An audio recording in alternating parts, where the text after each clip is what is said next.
Bhagavad Gita, chapter 2, verse 23.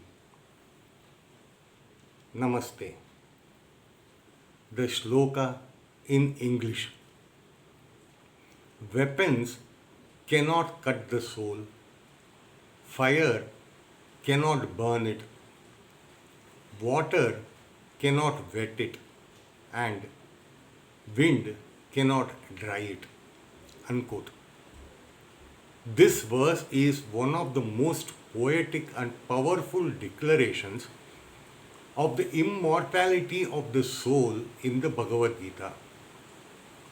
Lord Krishna uses four natural elements weapon, fire, water, and wind to show that the soul is beyond all forms of destruction known to human experience. Let us reflect on each of these images.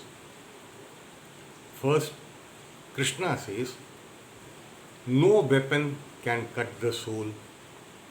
Weapons, swords, arrows, or guns in modern times are instruments of violence that can destroy the body.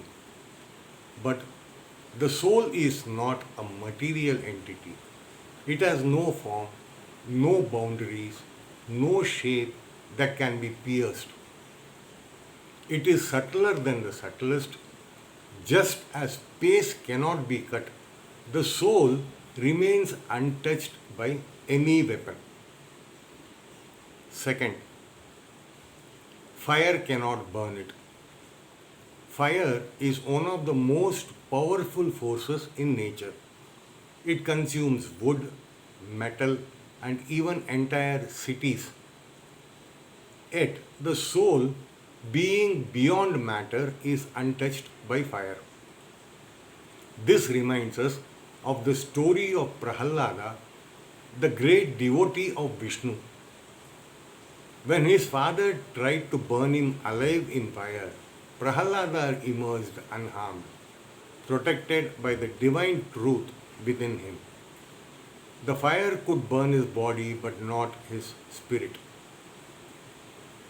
Third, water cannot wet the soul. Water can drench, flood, and dissolve material objects, but it has no effect on the eternal soul. This imagery tells us that emotions, sorrows, or floods of grief cannot truly touch the innermost essence of who we are. The soul is ever free, beyond the waves of worldly ups and downs. 4. Wind cannot dry the soul. The strongest storm can uproot trees, destroy houses, or dry up lakes, but it has no effect on the self. The self is beyond the reach of time, space, and natural forces. Together, these four metaphors give us a sense of unshakable inner security. We may lose wealth, health, or even loved ones, but the eternal self within us is never lost. Why is this teaching so important for Arjuna and for us? Because in moments of fear, we identify only with the perishable body and mind. We think if the body is destroyed, everything is over. Krishna reminds us that this is not true.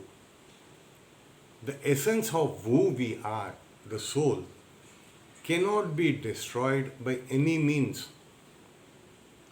This knowledge is meant to awaken courage. When we realize we are beyond harm, we gain the strength to face challenges with calmness.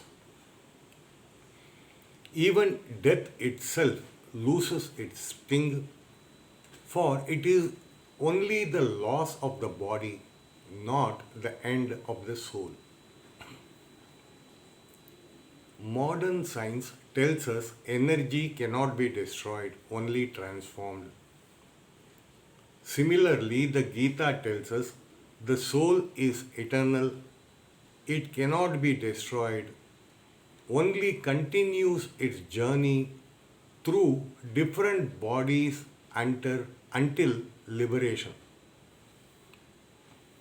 Thus, this verse is a reminder of our indestructible core.